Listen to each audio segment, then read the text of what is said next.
अस्सलाम वालेकुम, मैं हूं अदीन इम्तियाज़ और आप देख रहे हैं तख्ती ऑनलाइन। आज मैं चाँद से आपको खुशामदीद कहता हूं। चाँद पर अगर देखा जाए तो मुझे यहाँ पर मुख्तलिफ़ किस्म के ऑर्बिटर्स नज़र आ रहे हैं जो कि चाँद का चक्कर लगा रहे हैं। छोटी छोटी सैटेलाइट्स हैं जो चाँद के चक्कर लगा रही हैं। लेकिन अगर मैं चाँद की सतह पर देखूं तो मुझे बहुत से रोवर्स भी नज़र आ रहे हैं। इनके ऊपर झंडे लगे हुए हैं। वो देखें, वो है अमेरिका का झंडा। इसी तरीके से मुझे रशिया का झंडा भी नज़र आ रहा है।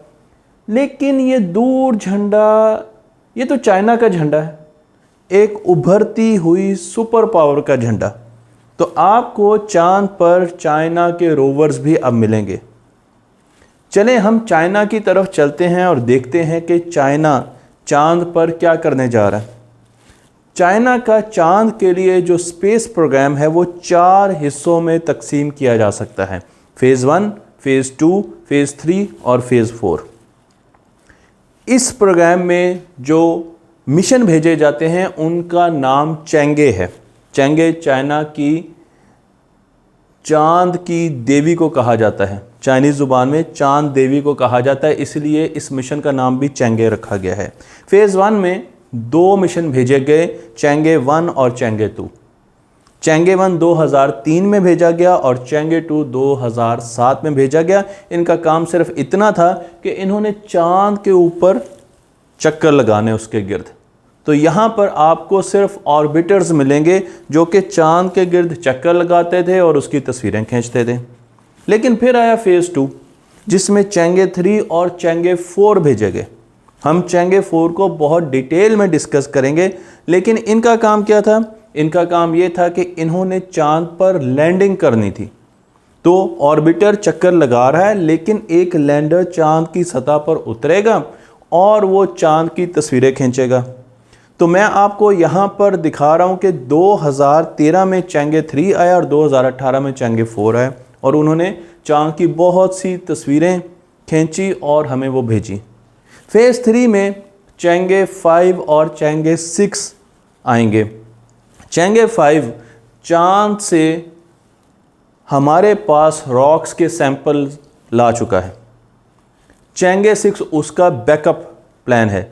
तो चेंगे 5 अगर इसे हम गौर से देखें तो इसने चांद पर ना सिर्फ लैंड करना है, इसके पास ड्रिल भी होगी। ये ड्रिल करेगा, रॉक्स के सैंपल लेगा और वापस इसने रॉक्स के सैंपल ज़मीन पर लाने हैं, जो कि ये ला चुका है। और आखिरी फ़ेज़ है फ़ेज़ 4 जिसमें चाइना चांद पर एक रिसर्च स्टेशन बनाने जा रहा है जिसको वो इंटरनेशनल लूनर रिसर्च स्टेशन कहेगा और इसके साथ साथ चांद पर बेस भी बनाने जा रहा है। इस बेस का वो बहुत अहम इस्तेमाल करने जा रहा है जो कि मैं आपको अगली वीडियोस में बताऊंगा। तो हम शुरू करते हैं चेंगे 4 से। चेंगे 4 3 हिस्सों पर मुश्तमिल है। एक लैंडर है, एक ऑर्बिटर है और एक रोवर है। तो जो ऑर्बिटर है वो चांद के पास एक पॉइंट पर खड़ा होगा और वो उसकी तस्वीरें लेगा। तो वो स्पेस में होगा, एक सैटेलाइट होगी। जो लैंडर है और ऑर्बिटर है, जो रोवर है, वो चांद पर उतरेंगे। रोवर एक रोबोट है। जिस तरीके से आपने क्यूरोसिटी रोवर को देखा होगा, परसेवरेंस रोवर पे मैं बहुत सी वीडियोस बना चुका हूँ। तो इसके पास घूमने की सलाहियत है। ये चांद की सरफेस को, ये चांद की सैर करेगा, सरफेस को एक्सप्लोर करेगा, जबकि इसका लैंडर एक जगह पर आपको नज़र आएगा। ये मिशन चांद की फार साइड को विज़िट करने जा रहा है। तो हमारी ज़मीन की तरफ चांद की नियर साइड होती है। चांद हमारी ज़मीन के साथ लॉक होता है, हमें सिर्फ उसकी एक साइड नज़र आती है। जबकि जो दूसरी साइड है जो हम नहीं देख सकते, उस पर मैं पूरी वीडियो बना चुका हूँ, उसे फार साइड कहा जाता है। और हम इस मिशन को फार साइड के एक क्रेटर जिसका नाम है वॉन कारमान, उस जगह पर भेजना चाह रहे ताकि ये वहाँ पर जाए और वहाँ की तस्वीरें हमें खींच कर भेजेंगे। जो रोवर इसका है उसका नाम है U2। तो मैं आपको यहाँ पर U2 भी दिखा रहा हूँ और आप देख सकते हैं कि लैंडर बाहर। तो आप देख सकते हैं कि यहाँ पर जो ऑर्बिटर है वो लैंडर के साथ कम्युनिकेशन कर रहा है और ऑर्बिटर ज़मीन के साथ भी कम्युनिकेशन कर रहा है। तो ज़मीन से उसको सिग्नल मिल रहे हैं, वो लैंडर को भेज रहा है और लैंडर आगे रोवर को वो कमांड्स, वो सिग्नल्स दे रहा है। और इसी तरीके से रिवर्स में हमारे सिग्नल ज़मीन तक भी जा रहे हैं, तस्वीरें भी जा रही हैं। और ये ऑर्बिटर खड़ा कहाँ पर है? ये एक पॉइंट पे खड़ा है जिसे L2 कहा जाता है, लैग्रांज पॉइंट कहा जाता है।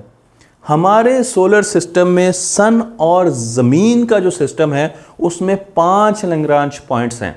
लैग्रांज पॉइंट्स क्या होते हैं? ये ऐसी जगह हैं जहां पर सेलेस्टियल बॉडी यानी ज़मीन, चांद और सूरज की मुश्तरका ग्रेविटेशनल फोर्स बराबर होती है सेंट्रीफ्यूगल फोर्स के।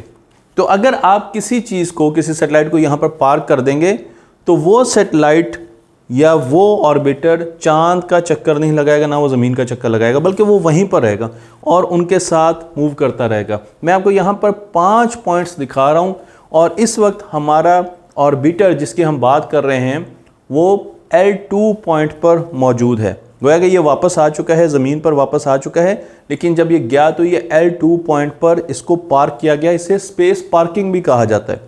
यहाँ पर यह भी बात गौर करने की ज़रूरत है कि जो लैंडर है वो अपने एक्सपेरिमेंट्स करता है, वो जियोलॉजी को देखता है, वो ज़मीन की तस्वीरें खींचता है, उसके इंटरनल की भी तस्वीरें खींचता है, उसके पास रेडार होता है। और रोवर अपने काम कर रहा होता है, वो मूव कर रहा होता है और वो भी ज़मीन की तस्वीरें खींच रहा होता है। तो मैं आपको एक पूरे सिस्टम की इंस्ट्रूमेंटेशन बताने जा रहा हूँ। तो आप U2 जो रोवर है उसकी इंस्ट्रूमेंटेशन को अगर देखेंगे तो आपको यहाँ पर पैनोरामिक कैमरा नज़र आएगा, आपको स्पेक्ट्रोमीटर नज़र आएगा, आपको इसके ऊपर सोलर पैनल्स नज़र आएंगे, आपको इसके ऊपर एक कम्युनिकेटिंग एंटेना नज़र आएगा, आपको इसके ऊपर कोई भी रोबोटिक आर्म नज़र नहीं आएगा क्योंकि वो आने वाले फेजेस में आना है जिसने वहाँ पर ड्रिल भी करनी है और सैंपल कलेक्शन भी करने।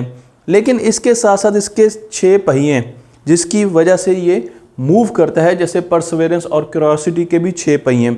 और ज़मीन को मॉनिटर करने के लिए, उसके अंदर की चीज़ों को मॉनिटर करने के लिए इसके पास रेडार भी है और इसके पास विजिबल और नियर इंफ्रारेड स्पेक्ट्रोमीटर्स भी हैं जिन पर मैं मुकम्मल वीडियोस बना चुका हूं और आप वो भी जाकर देख सकते हैं। तो आप देख सकते हैं कि जब U2 चांद की सैर कर रहा था तो अचानक इसने एक ऐसा मटेरियल दरियाफ्त किया जिसने साइंसदानों को बहुत हैरान किया, क्योंकि ये मटेरियल ऐसा था जो ग्लो करता था, शाइन करता था, इसमें से रोशनी निकल रही थी। साइंसदानों ने ऐसा मटेरियल पहले ज़मीन पर कभी नहीं देखा था। उसकी बहुत सी तस्वीरें खींची गई, वापस भेजी गई ज़मीन पर, बहुत सी रिसर्च हुई। अभी भी साइंसदान ये समझ नहीं पा रहे कि ये मटेरियल किस चीज़ का बना हुआ है। लेकिन हमारा ये ख्याल है कि शायद ये मटेरियल ग्लास की कोई शक्ल है। जब एस्ट्रॉयड्स आकर चांद से टकराए तो उस वक्त ये मटेरियल मार्ज़े वजूद में आया। लेकिन इस मटेरियल ने, इस हैरान कुन मटेरियल ने अभी तक साइंसदानों को बहुत ज़्यादा हैरान कर रखा है। हम अब चलते हैं चेंगे 5 की तरफ। ये सैंपल कलेक्ट मिशन है। इसका मतलब ये है कि इसने चांद पर जाना है, इसने वहाँ की ज़मीन और रॉक के सैंपल्स लेने हैं और वापस आना है। इस मिशन को लॉन्च किया गया 23 दिनों के लिए। तो इसने चांद तक जाना और वापस आना 23 दिनों में करना था। दिसंबर 2020 में ये मिशन गया और जनवरी में ये मिशन वापस आ गया। जनवरी 2021 में ये मिशन वापस आ चुका है और ये चांद से 1.7 kg रॉक्स लेकर वापस आया है। अभी तक चांद से लाने वाला ये सबसे बड़ा सैंपल है और अब इन सैंपल्स को म्यूजियम में भी रखा जा चुका है ताकि आम लोग इसे देख सकें। जिस रॉकेट पे इसको भेजा गया वो चाइना का मशहूर रॉकेट लॉन्ग मार्च 5 था।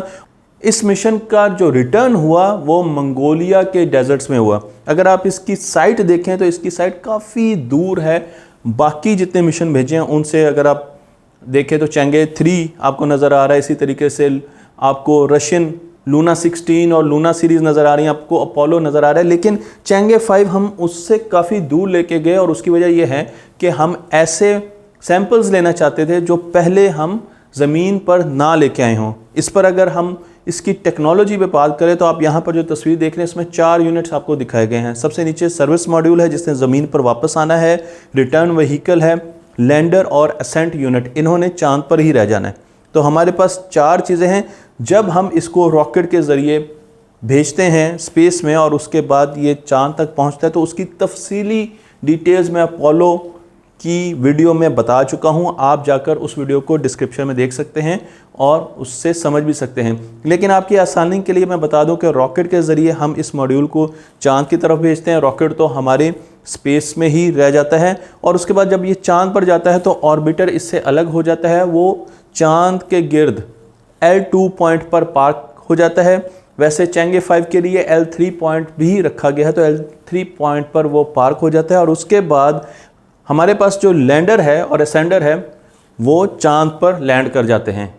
यहाँ पर आप तस्वीर में भी देख सकते हैं, तो वहाँ पर वो उनके पास ड्रिल मशीन्स होती हैं, उनके पास रोबोटिक आर्म होते हैं, वो वहाँ का सैंपल लेते हैं। सैंपल लेकर वो वापस असेंडर ऊपर उठता है और चांद के ऑर्बिटर के साथ डॉक करता है। डॉक का मतलब यह है कि उसके साथ एंगेज करता है, ऑटोमेटिक डॉकिंग है। यहाँ पर कोई भी मैनुअल डॉकिंग मौजूद नहीं है क्योंकि यहाँ पर कोई एस्ट्रोनॉट नहीं है। तो ये एक बहुत बड़ी टेक्नोलॉजी है जो कि चाइना ने शो की है कि वो इसमें महारत रखता है। और उसके बाद वो सारे सैंपल रिटर्न व्हीकल को देगा जो कि बाद में ज़मीन की तरफ वापस आएगी।